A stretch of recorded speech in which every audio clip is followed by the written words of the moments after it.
Hi guys, this is R.A. Sweeney here to talk to you about another passage from the book Praying with the Book of Praises as part of the Praying with the Bible series. Today I wanted to talk about Psalm 76. So there's a few Psalms all in a row here, all by a guy named Asaph or Asaph, depending on how you're pronouncing it.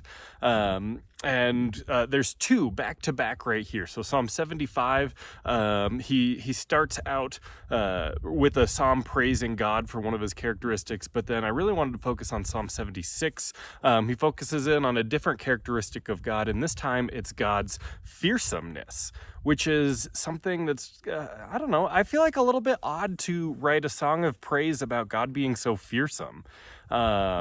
And when I was writing about it, I kind of touched on, we all know the verse, the fear of the Lord is the beginning of wisdom, but that's really about as much as we tend to go into what it actually means to fear the Lord and really talking about the fear of the Lord. But Asaph here, he wrote a whole psalm praising God for his fearsomeness. And it starts out really kind of intense. The first probably half or so of the poem is just this like hyping verse. I think it's verse 2. He basically says, like, if you want to go head to head with God, here's his address. Here's where you can find him. Like, he's ready for you. He kind of says something along the lines of, like, if you want to come at him angry, that's fine. He can get angry too. And there's like these stone cold threats in there of like, you know what? Knock yourself out. If you want to come at him angry, if you want to pick a fight with him, he's ready. He can do it. No problem. Go see how that works out for you. So that was really intense. But then the tone kind of shifts, as a lot of the Psalms do.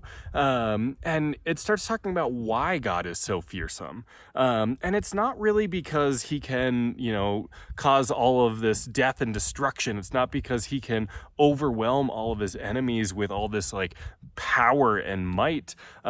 He talks about God bursting things like arrows and swords and shields and things like that.